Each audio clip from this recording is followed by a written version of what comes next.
Hey there. I'm excited to announce this to you today. This is what you've been waiting for in your spiritual quest. This is something I've wanted to do for a long time, and I'm finally ready to announce it that it's ready to go. It's the Grief to Growth Community Circle.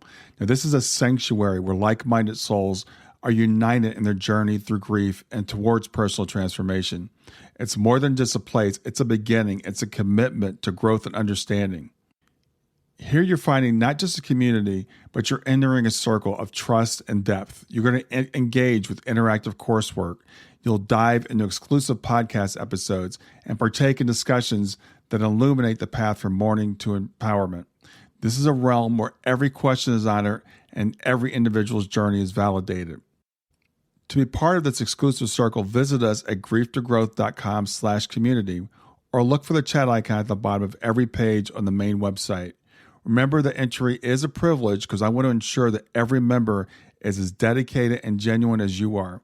You must apply to join, but the journey within is worth every step. So go ahead and join us today. Check it out, grieftogrowth.com/community, and I look forward to seeing you there. Hi there. Welcome to the Grief to Growth podcast. Your host is Brian Smith, spiritual seeker, grief survivor, and life coach.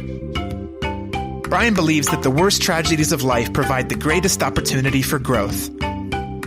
Brian says he was planted, not buried, and he's here to help you grow where you've been planted. In each episode, Brian and his guests will share what has helped them to survive and thrive. His sincere hope is that this episode helps you today.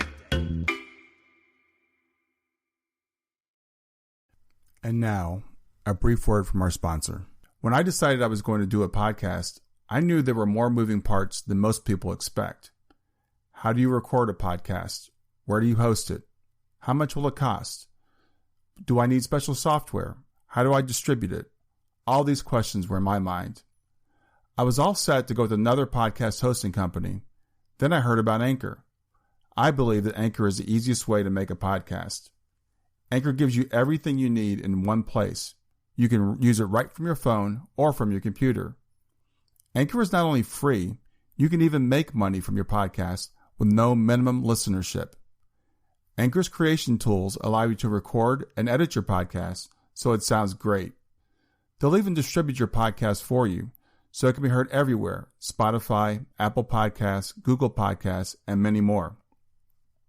So download the Anchor app or go to anchor.fm to get started.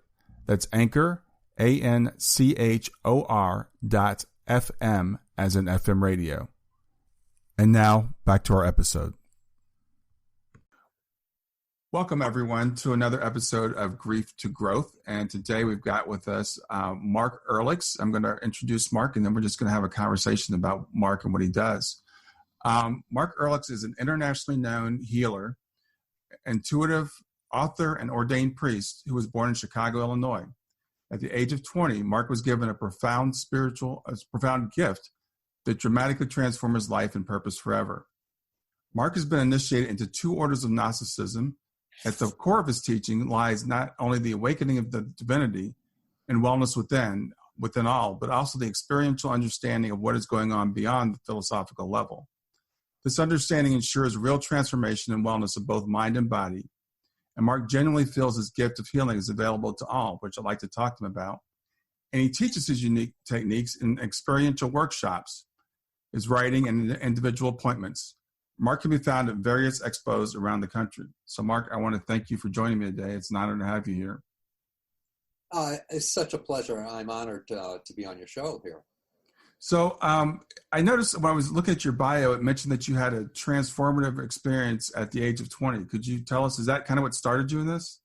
Yes, it is, matter of fact. I was in pretty direful straits. I had just gotten out of Vietnam and a year prior, and mentally and emotionally and physically, I was pretty distraught.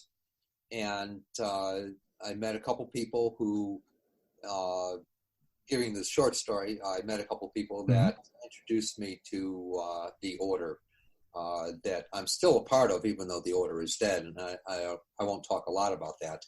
But we're all together still in some semblance, or most of us are. And I went before I was accepted in the order, I had to go before what's called the Esoteric Council, which was a large body of people that were assigned to this, and they talked to me and asked me questions and stuff like that. And then the main person, his name's Paul, he took me and introduced me, I should say, to a fellow named John.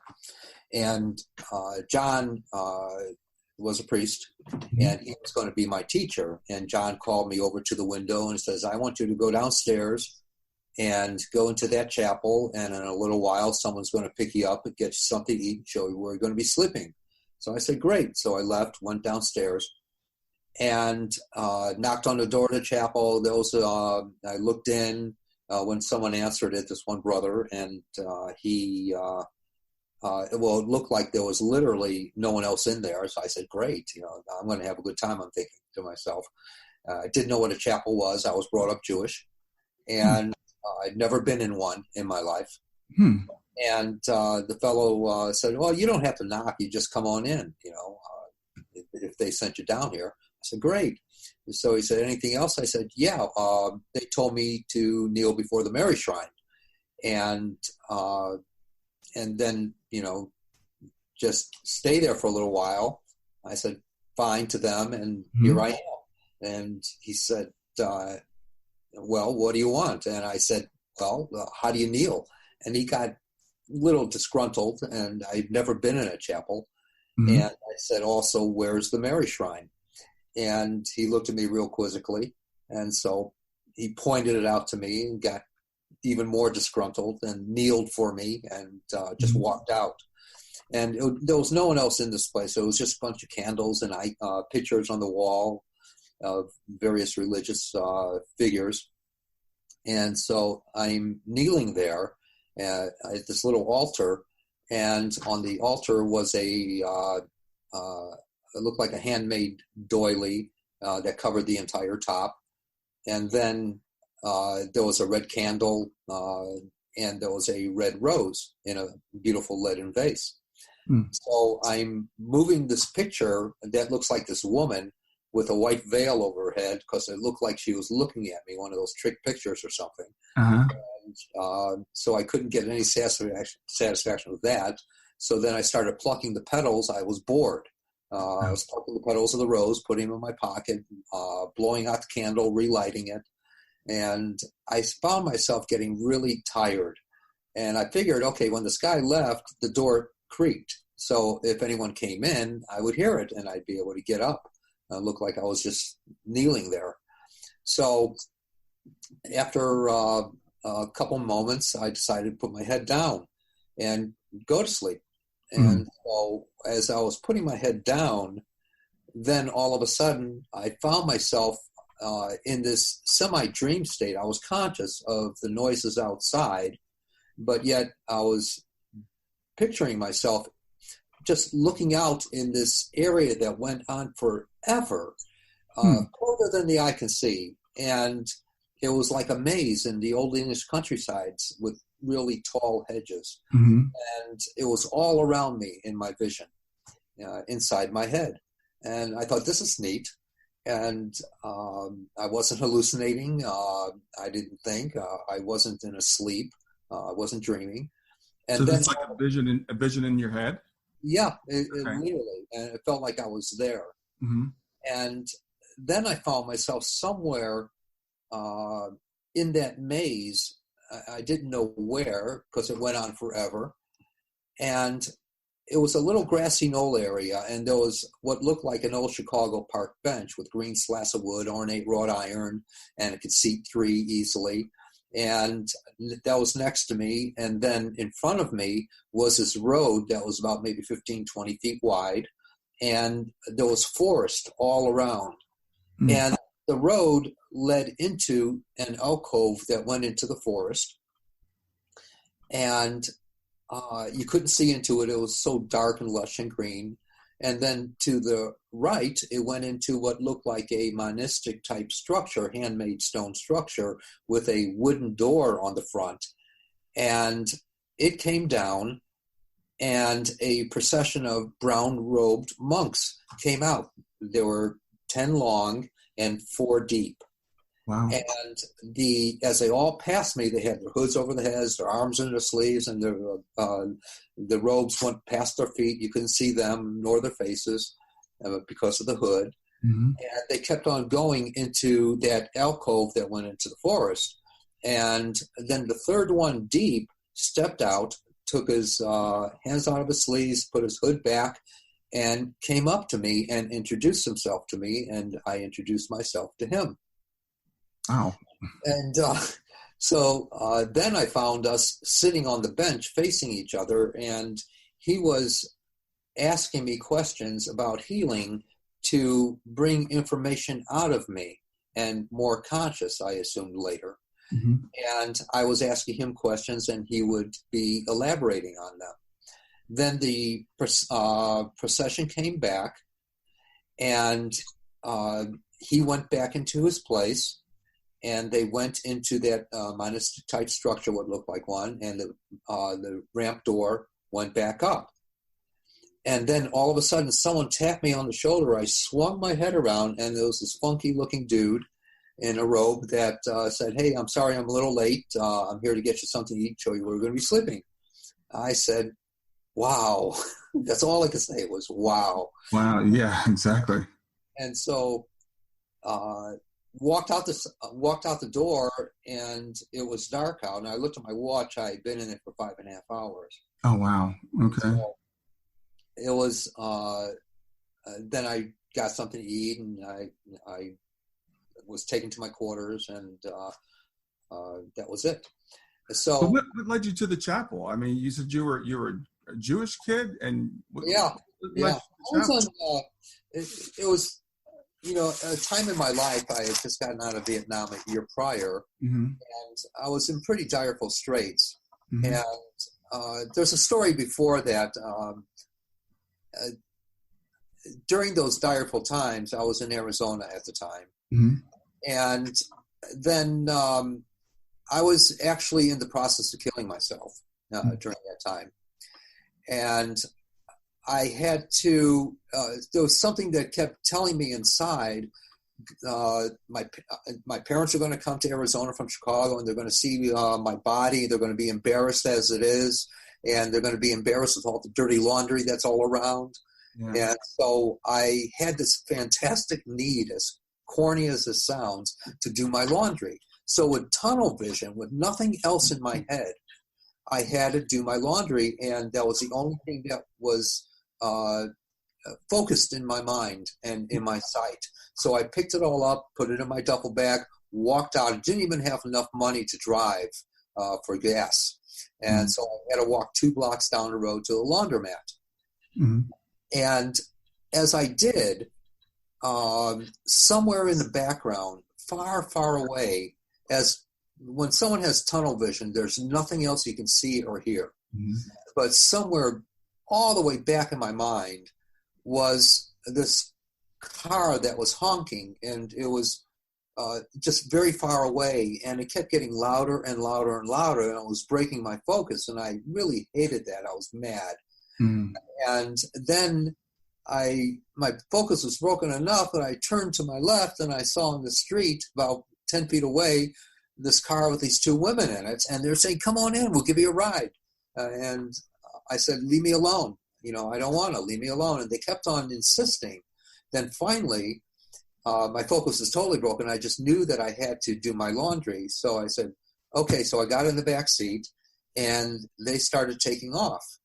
And as they were taking off, the driver, whose name was Patricia, mm-hmm. she started telling me about my life from childhood all the way up to the current time. It was not stop, not asking me questions, not guessing at anything. She was just telling me facts. Then the passenger, whose name was Diane, she was just giggling the entire time. She thought it was hilarious.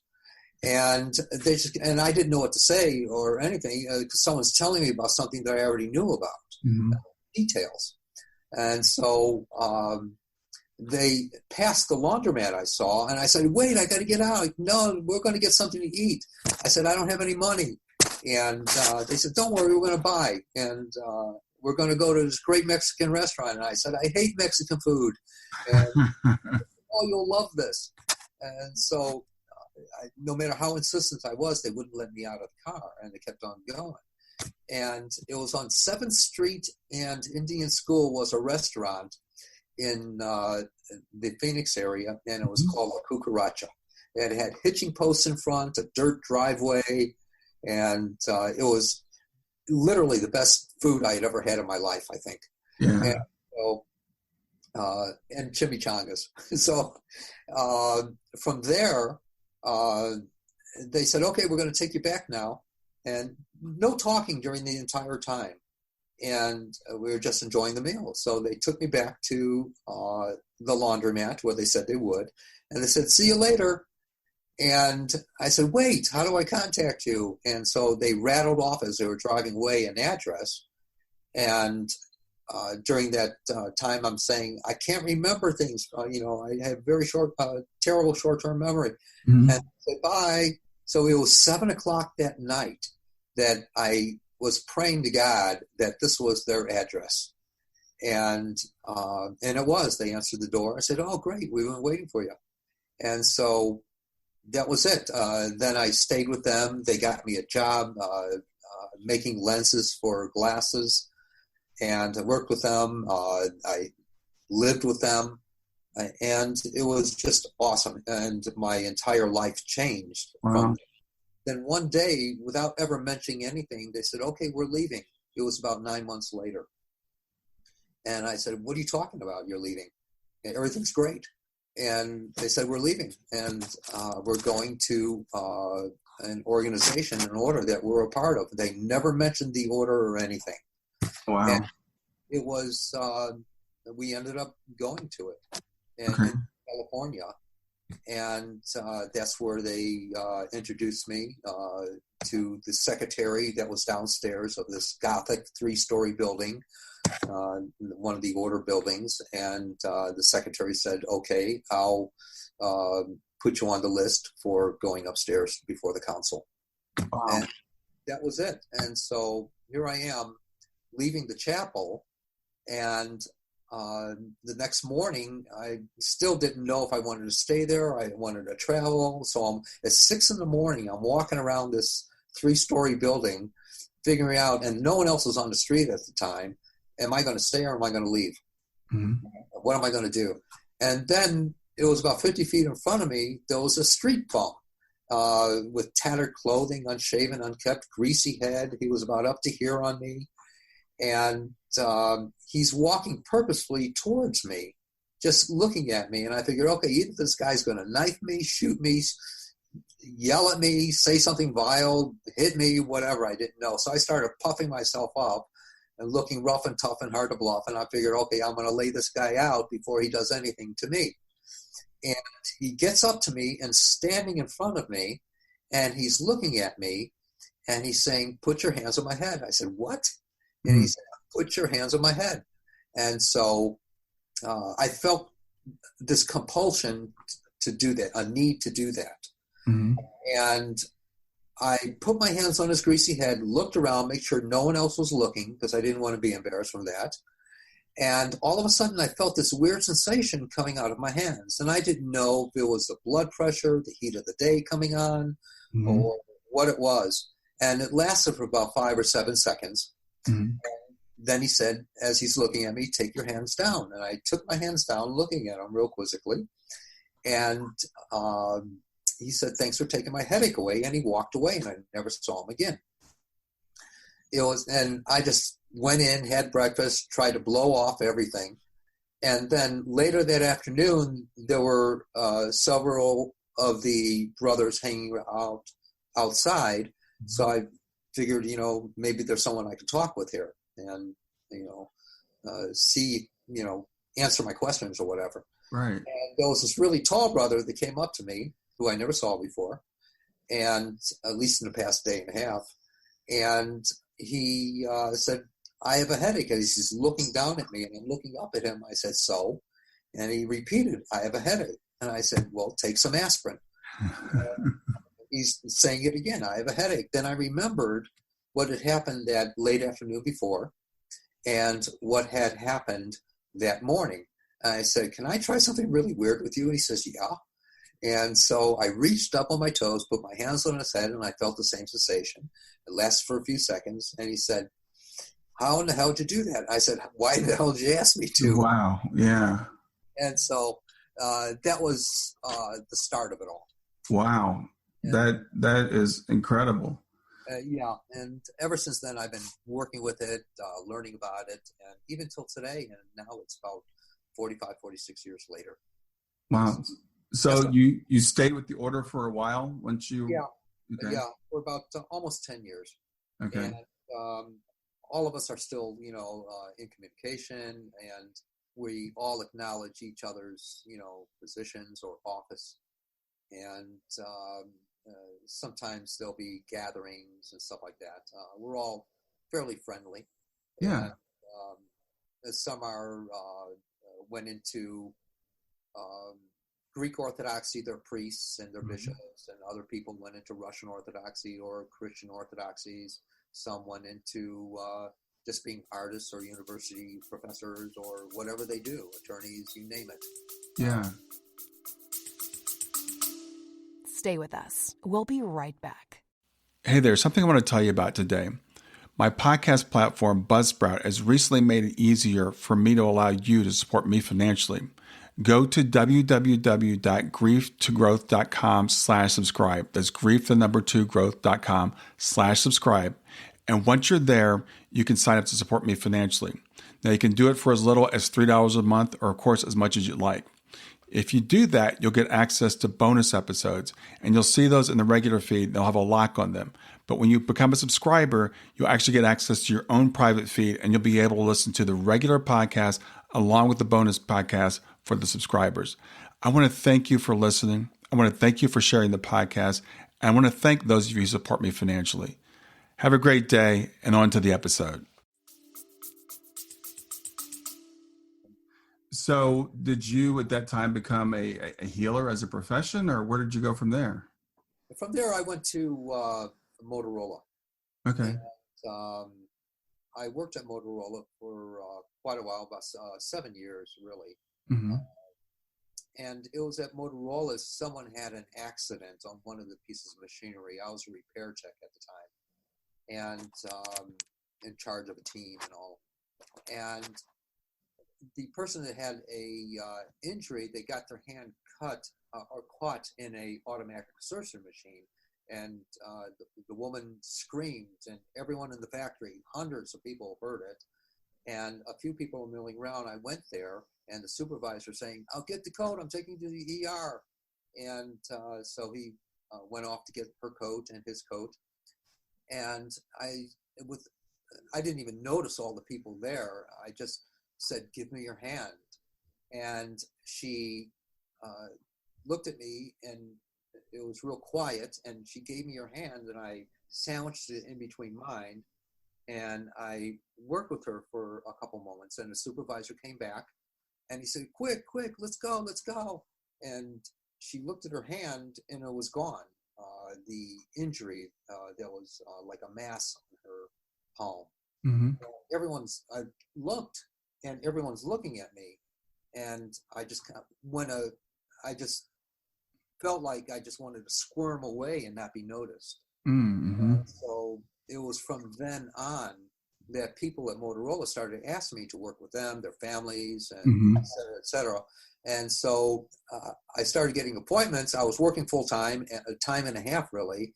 And then people were booking with me all the other time that I was off, even during my sleeping time. Mm-hmm. And so one day I said, okay, God, what's the scoop here? Am I to do this publicly from now on? And then all of a sudden, I went to personnel. I said, I need a leave of absence. And they didn't ask me why, nothing, which was unheard of. And so they gave me 6 months. And in that 6 months' time, I was literally booked 7 days a week, 14 hours a day, every hour in the hour. Wow. during that time, from then on.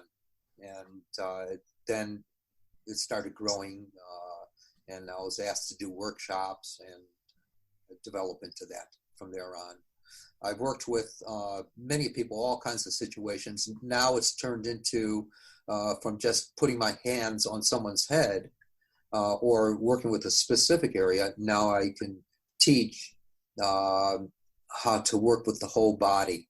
And I'm able to turn it into an entire appointment, up to an hour, 45 minutes to an hour, very easily. I work now more with the counseling, the spiritual counseling of the creation of disease in most people. Okay. There are such things as that exist, excuse me, as accidents. Accidents do happen. It's just a part of the thing. You're at the wrong place at the wrong time, and someone who consequentially came out of nowhere, it wasn't planned on by the universe, will create a situation. Even if you're at the right place, they weren't planned on through their own lack of integrity or whatever. They created a situation. Mm-hmm. So accidents do exist some of the time, and the body does deteriorate ever since the moment that we take our first breath. There's a deterioration of the body. Right. So, and most often I can help a person to feel better emotionally, mentally, and physiologically, biologically, neurologically, whatever. Okay. Skeletal, injury-wise, you name it. So you work both injury and disease, and it sounds like emotional and spiritual, situations. Yes. Most people will be affected. Not everyone is for me, and nor am I for everyone. Mm-hmm. I understand that. Many times I'll look inside when I'm working with someone that is hurting inside emotionally or physically or mentally. And I'll say, okay, God, what's the scoop here? What's the reason? And sometimes I'm told or I'm shown.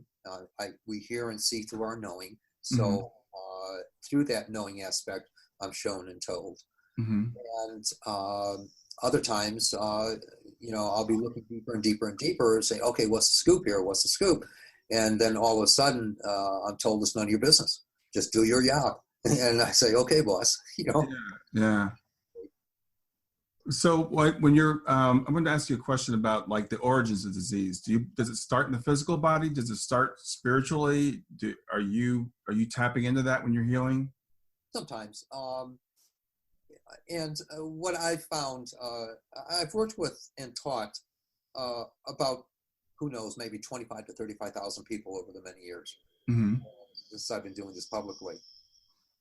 And I believe with all my heart that not all the time, but quite often in our lives, things start in childhood and even a little bit further back than that. They're patterns that, say, our parents went through when we were in the womb. There's a receptivity that, say, if the mother's being abused or yelled at or is in what I refer to as a shock trauma, then all of a sudden, that vibration, that frequency is going to affect, that child that's unborn yet. And so things can start there. And also it falls into play, say, from the grandparents. So things can influence and create who we are, what we are today from situations that have happened that is shock trauma, that haven't been worked through necessarily. And working through is what I refer to as just acknowledging, taking a look at, seeing, and then a pattern is quite often broken. But those things affect us into the who, what, and why we are today. Yeah. And most situations happen between 3 and 7 or 9 years of age, where we're so influenced by what's happening in our world around us, our atmosphere around us. And that alters patterns. It changes patterns from constructive to destructive in our lives. Okay. And we have an option to also be objectively observant to see, do I want this in my life or not? Do I want to participate in this or not? So we get to have what's called free will. Right, right. and utilize that to the highest degree as we choose. And we usually work things out later in life. We see that we don't have to grow up this way. Excuse me, I go hoarse a lot. I don't talk so much. Yeah, I understand.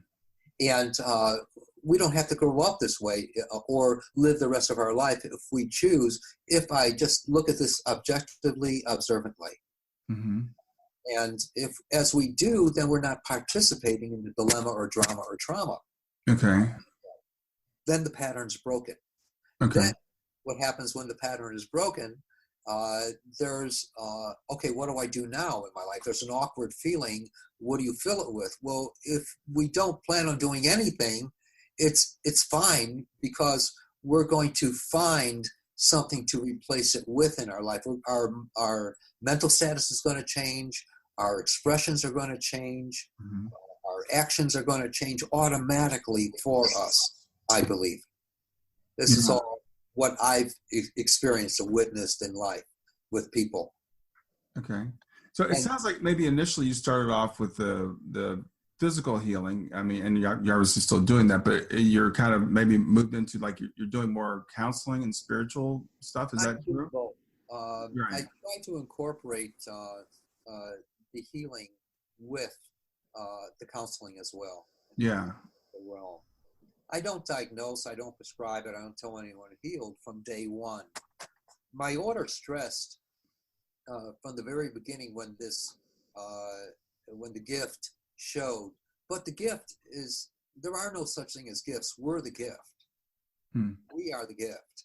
And there's nothing really external. Some people have a propensity to have it a little bit stronger than other people because that's their place in life. Some people less, but other people in other ways. Mm-hmm. Yeah. That brings. I wanted to ask you about that because you said you teach healing now. This is something that you can teach. So how does that work? Stay with us. We'll be right back. Hi there. I'm really excited to tell you about my latest ebook. It's 4 lessons that you can learn from the near-death experience without going through all the trouble of dying to learn them. I've been studying NDEs for several years now. I am completely convinced that not only are they 100% real, but that there's some very universal wisdom that we can get from the near-death experience. And I've distilled that down in this book into 4 short lessons. And I've also given you all the reasons why I believe that NDEs are absolutely real. So go to www.grieftogrowth.com/NDE lessons to pick it up for free. www.growth.com/NDE lessons. I hope you enjoy it. Very simply, initially I thought that, oh my God, I got its gift. My order stressed that you have a gift, don't do anything publicly ever with this thing while I was in the order. Mm-hmm. But when I saw it was my calling to work with people that were hurting in some way or another. It hurts me to see someone that's hurting. Mm-hmm. And so I just give from my heart as much as I can. And I haven't been struck down by God or put in a cage or anything like that. I've learned that I can utilize this in a kosher way. And it's okay to do this stuff. And, you know, it's allowing that divinity, that godliness to come forth from us. We all have it. The world's changing. It's evolving. It's growing. And, you know, it's nothing really extraordinary, and I help people to realize that they too can do it.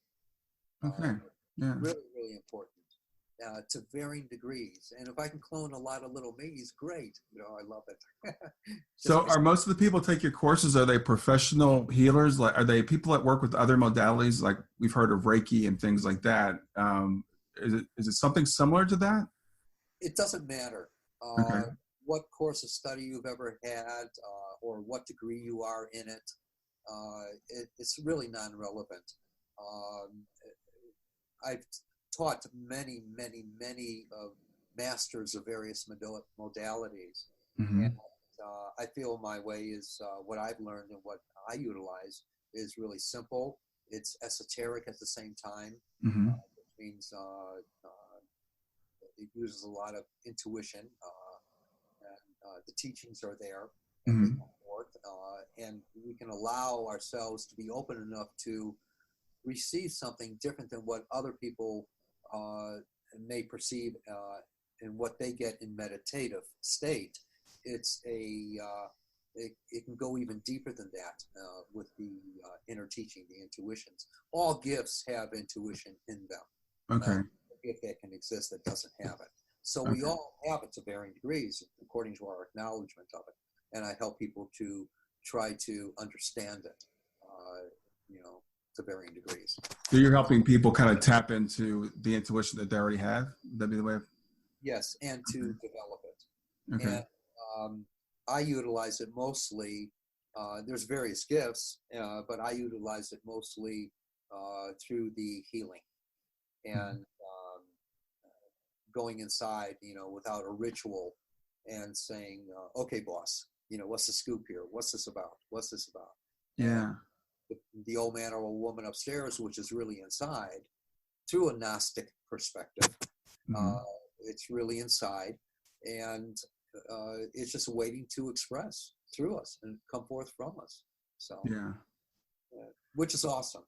So, what would you say to someone who goes to a healer and doesn't get healed? Is there some times when we're meant to have that disease, or is there sometimes it just doesn't work? Sometimes it won't be there, but not for the reasons that it wasn't meant to be. I believe, through my experience and what I teach also, that maybe the person is not being not ready, but maybe they're evolving into that. And there's some people that, like in the healing circles, I generally pull in, it used to be 50 to 250 every week, and now it's a lot less because I stopped doing a lot of the stuff. But some people will experience it either immediately. Most people will experience something immediately, and other people will experience as soon as they walk out the door, or walking down the street 2 weeks or 2 months later saying, oh my God, when did this leave me? And if they remember me, fine. If they don't, I don't care. Yeah, yeah. And it just happens like that. One time at a healing circle in Chicago, lots and lots of people, a couple hundred people there. And the healing circles are real casual. Everyone's around me, and I'm in the center. I call up one person at a time, or if there's a large amount of people, 3 or 4 at a time. So I'm working on this one fellow who came up, and there was another fellow in the circle around with all these people, and I try to keep it real casual. They can talk, murmur to themselves, as long as they don't stop me from doing what I'm doing, and they can ask me questions at time too in an orderly way. So the one fellow said, wow, you must feel really good, Mark, to be able to heal people. And he was just blown away and, in this ecstatic moment or whatever, and just lapping it up. And I stopped, I looked at him, and everyone became really silent and thought I was going to yell at him or something like that, or brag or something. And I said, I don't give a damn. I really don't. The only thing that matters to me is if a person's life changes. That's what it's about. Yeah. So when it happens, how it happens, why it happens, it's like the whole universe converges to work this one synchronistic event together to eventually have that person's life change. Yeah. In some way. It's a great symphony, and it's all teaming together. How it functions, why, when, where, I don't know. I just say, okay, boss, I'll feel things through people's, what I've referred to as the morphic fields, fields of information to come forth. I'll feel things where a dilemma or a cause might be. And I'll go there, and I can sense when it broke, it's no longer affecting the person, or it will no longer be affecting that person in their life, or something will change. Last night, I had a healing circle here in the Boulder area. And right before the circle, the person who was helping me set up a Unity Columbine Spiritual Center, she was helping me set up the room and all. And she says, I can't stay for the circle, but I got this problem that's been bugging me for, quite a while now. And my shoulder and my neck, and it's all locked, and I just have no movement, and it's very painful for a long time now. And I said, okay, come here. And so she came over, this woman, and I put my hands on her, and for about a minute or so, and nothing transpired. She says, oh yeah, she was trying to appease me, thinking, oh, it feels better. Yeah. Great, even though I knew what she was doing. Mm-hmm. And so I said, okay, see you later. And she said, maybe I'll come to you next week too. And I said, wait till the morning and get some sleep. See what happens when you wake up. Mm-hmm. Because I saw that. And I shared it with her. And she said, oh, okay. And so she left disheartened to some extent. And I didn't say any more. I don't make excuses for myself or anything else. I know that something is always happening. It's never the end of the story. And so I got a text from her this morning. Said, "Oh my God, it's 95% gone. I have mobility now. No, the pain is just almost non-existent. This is great. Thank you, thank you." Yeah. It always. And we're able to affect things. Not everything pertains to childhood, though, either. Sometimes the body deteriorates. As I mentioned earlier, it can deteriorate from, say, the moment we take our first breath, being born. It begins right there. Right. Oxidation and everything else that happens in the body. Mm-hmm. And so we're always on the path for aging. And I don't change people's hair color or anything like that. Yeah. Well, it's interesting because I spoke with the healer last week as part of the work I do with helping parents heal. And we had a group of parents on a course, and our children have transitioned. And, there were a lot of parents who were asking, well, why wasn't my daughter healed? Or why wasn't my son healed? So how would you answer that question to a parent that's had a child, maybe even taken them to someone, they've been prayed for, they've gone to healers, and it doesn't work for them? Sure. And, and this might strike discord with some people, but accidents happen too. And I want to keep that in mind. Sometimes a child is hit by someone who all of a sudden felt like they should get drunk and go down the street that they've never been down before. Yeah. Driving and things like that, or the body. Sometimes children are born with a gene or some kind of biological situation where they're destined to pass. Who knows? Billions of situations, and oftentimes I've worked with grieving parents and children as well that were in the process of passing, and sometimes I'm able to help, and sometimes I'm not able to. It's not my place, and there's something for everyone, and so it's not my place all the time. Often it is, thank God, and I get to have the experience of helping someone feel better, in those ways. But I also know, and this is the most important thing for me in my life, that child is also affecting so many other people in their lives and how they're going to be in the future because of whatever is transpiring. Sure, it's a great loss. Maybe they were born to experience the initiation of death at that time. I don't know. I've seen that where that has been in some occasions. Yeah. And, they just needed to have the initiation of death to have that experience so they can go on and evolve into something even greater. I also know that in my experience and my teaching,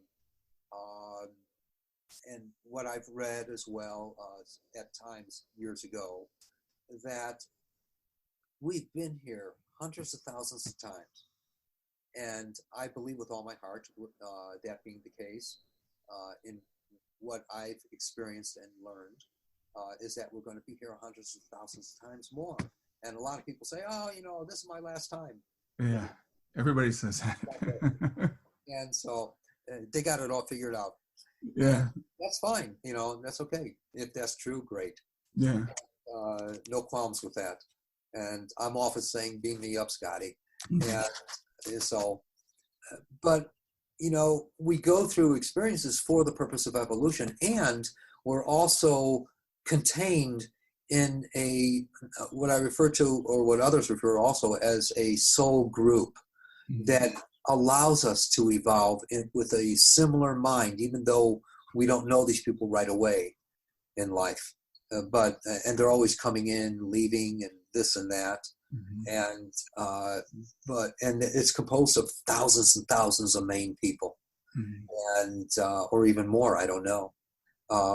But if we didn't have the evolutionary process through other times and other places, we would be like Neanderthal and not even know how to use a fork after being taught, or have finesse on how to do things. It's an evolution that happened with us, and we evolve into greater and greater and greater and more. Yeah.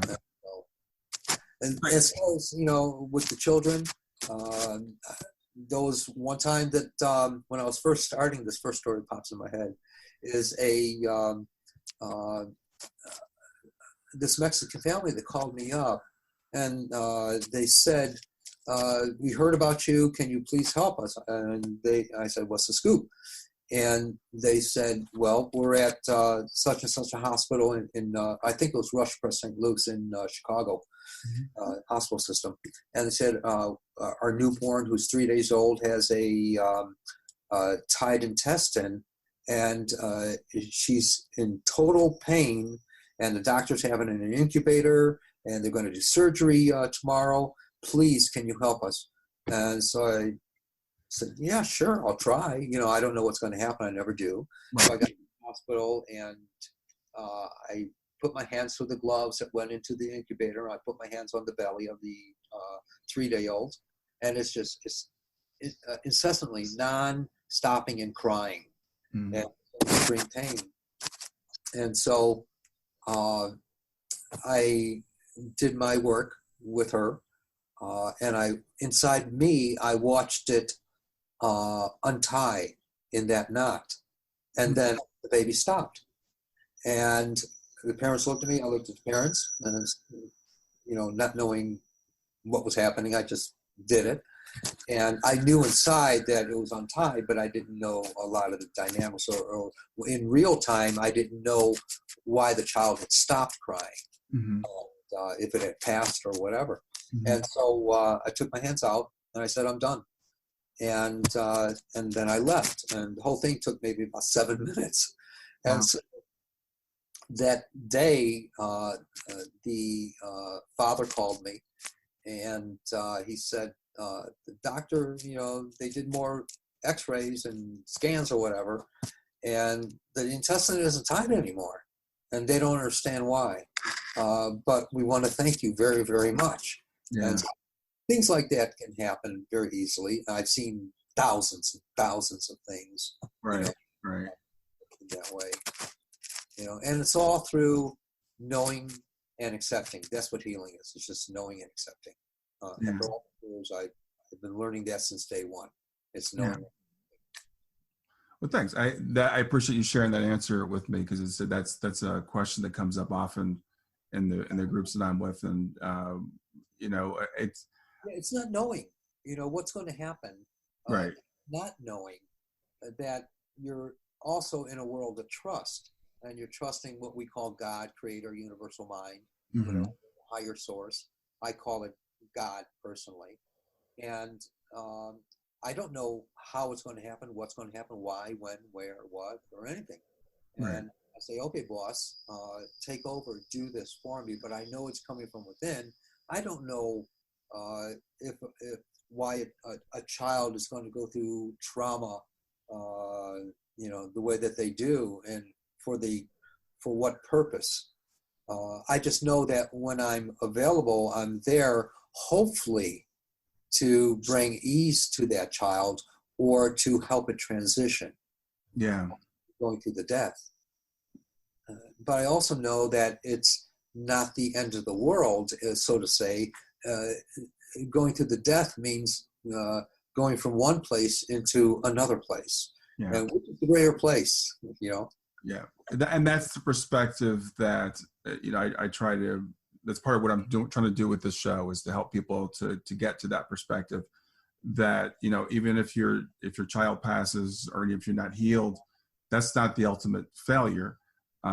Death is something that comes to all of us at some point, no matter how great of a healer, you know, how many healers you see, at some point we all transition and we go back home. That's a part of life.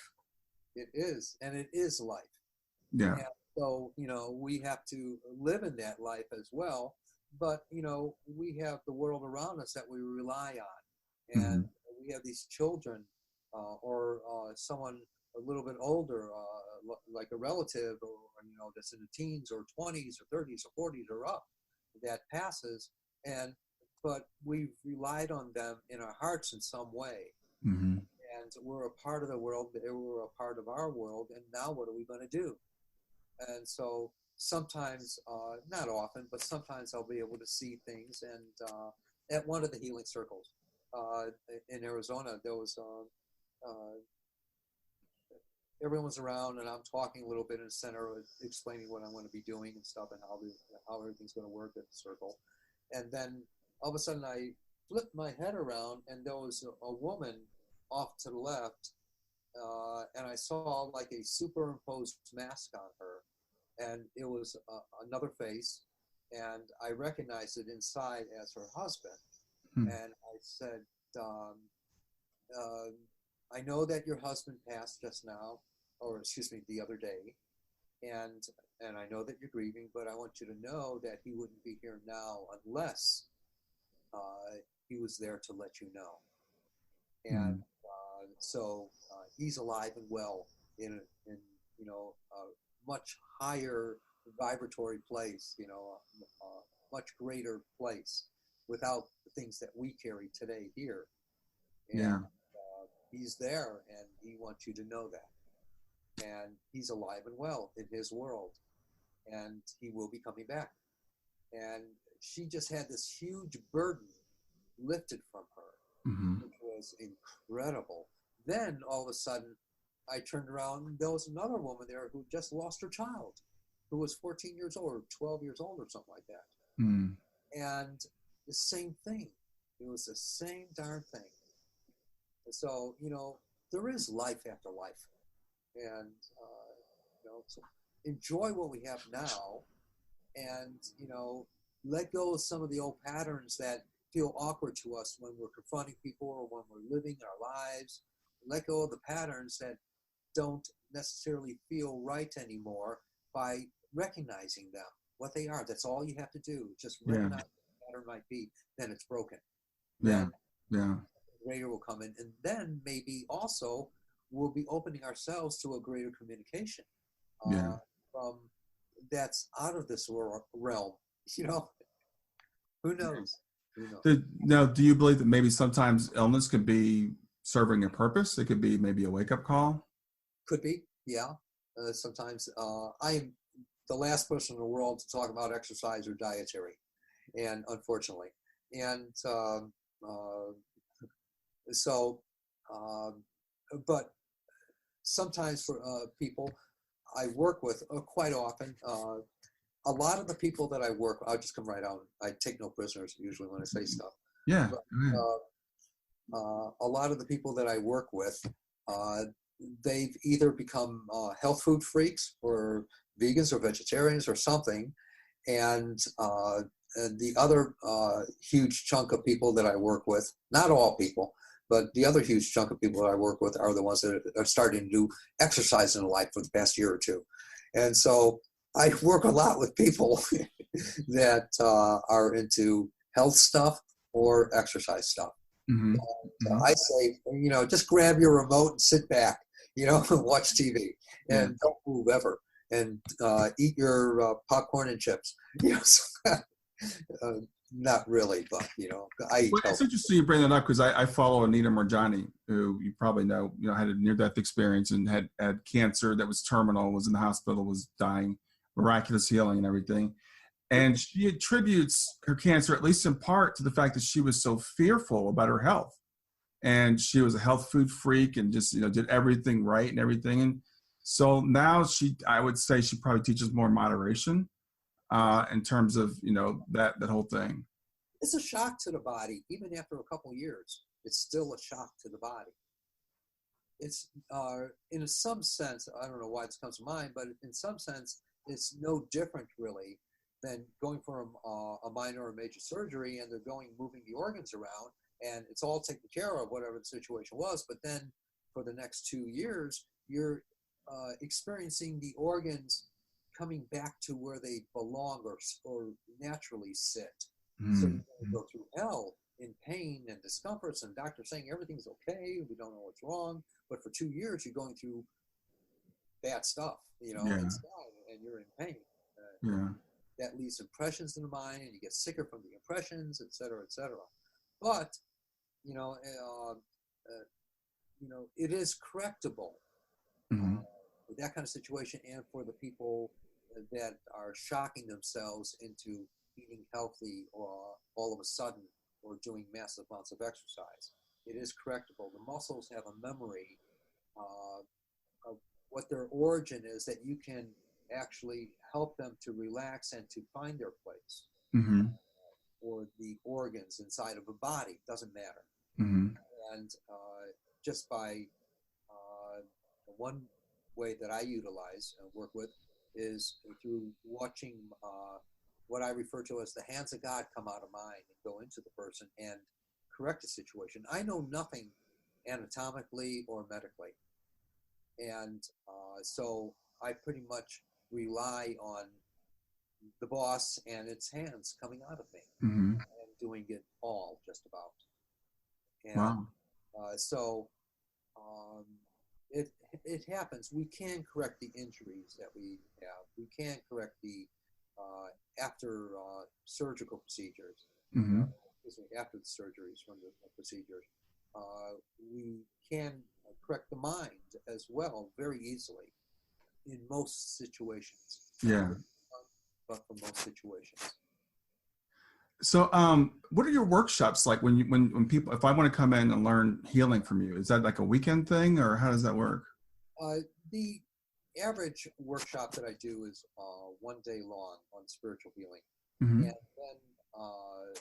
there's varying degrees to that. I can teach if I wanted a little more advanced into a 2-day.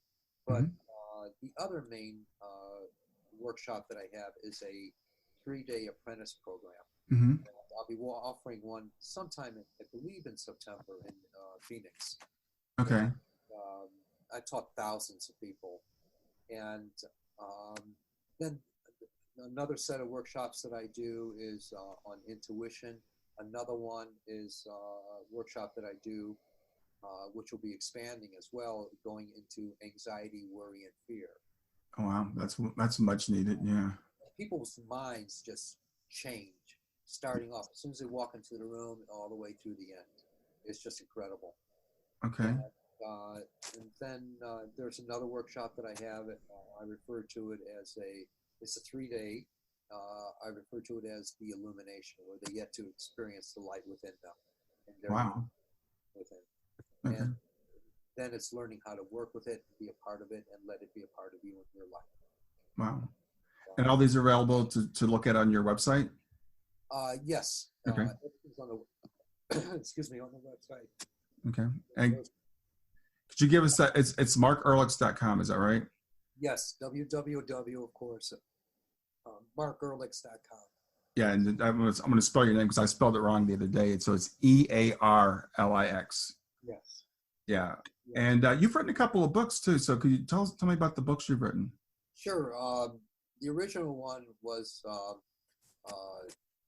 Awaken the Healer Within. And that was based off of just my experiences, my teachings, etc. And it's an awesome book. A lot of people complimented me on it. I said, thank you. Okay. And, then another book was a short book. I'm not sure. I think it was 84 pages or something, or less. And it was a conversation I was having with an angelic one night. I was mad at God. I just hated God, going through this phase. And real perplexed. and I'm arguing with this angel. But first, it started off where there was a walk-in closet next to the bedroom, of course, and it was about 2 in the morning, 3 in the morning, and all of a sudden, I woke up to this bright lighting that was coming from the closet. Hmm. And I looked in the closet off the side of my bed. There was nothing in there. And so I just figured it was an angelic. I had a lot of these experiences all the time. Hmm. And so and I start saying, okay, what are you about? And what are you here for? To try to influence me or something, trying to change me? And I was mad. I was really mad at God. Yeah. For the past several days, for about 2 weeks, I guess. Uh-huh. And, all of a sudden, inside of me, there was a conversation that started happening from my thinking to it answering me inside. So I have a book called Take My Life that has that conversation in it. Wow. And it came out where it didn't even need hardly any edit at all. It was just so well done. Blew me away. Wow. Okay. Thank you very much. That sounds fascinating. I will definitely have to check that out. And then Nightingale Conant, the publishers, audio publishers, done everyone. They called me up one day and said, we'd like to do your book. And I said, great. Mm-hmm. So originally, back in '97, there was this huge expo in Chicago. They had between 70 and 90,000 people walking through for 3 days. Vic Conant and a fellow Gary, a friend of mine, they were walking through, and I just had to lift up my head, and I looked at these two strangers, and I said, hey, how's your heart? And the guy's looking around, and I said, how's your heart, you? And he came over the table with Gary, and he said, I was just at the doctor this morning, and they told me that my ticker wasn't too good. And I said, come over here. It just came out of me to see that and to say that. And so I put my hands on him, and his life changed. And he says, hey, you ever need, your cassettes put into CDs, just come on over. We'll do them for you gratis. And I said, great. And it was a couple months later. I thought they were just a garage company. I didn't know. Mm-hmm. And, wow. So a couple months later, my staff insisted that I, give them a call, and they might be, something viable. So I did, and they had me to the company, gave me the tour. It was huge, this place. Mm-hmm. And recording studios, sales departments, marketing departments, you name it, everything. All kinds of management and stuff. Lots of people worked there. And it was smaller than a garage, or excuse me, larger than a garage. Yeah, really. And so they always kept in contact with me, and then they said, we'd like to do your book. So they had me to Chicago, and they put it into audio form. Okay. Which was pretty neat. And it was a bestseller for them. Wait, and was this one of the two books you mentioned earlier? Yes, it's the audio of the, it's about 8 CDs, and it's from Nightingale Conant. Okay. And audio producers. Great. Publishing company. Great. That sounds fantastic. Healer within as well. Yeah. Well, Mark, I want to thank you very much for being with me today. It's been a true honor having you on and hearing your story. Fascinating. So I really appreciate you being with me, and looking forward to seeing you in the future. Yeah. MarkEarlix.com. Thank you so much. I'm grateful for this. And yeah. It's been great. You have a great day. Enjoy. Well, that's it for another episode of Grief to Growth. This is your host, Brian Smith. Reach out to me anytime at grieftogrowth.com. That's GRIEF, 2, growth.com. I look forward to hearing from you, and I'll be back with you with another podcast soon.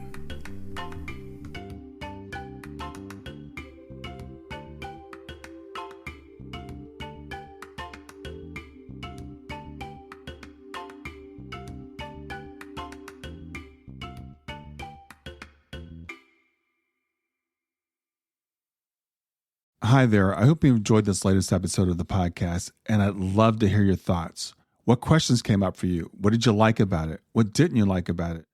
I invite you to visit us at growth2growth.circle.so. That's growth2growth.circle.so to continue the conversation with me and with other listeners. It's a space to sound off, to share reactions, and to go deeper into the topics from the show. I look forward to chatting more, and I hope to see you there.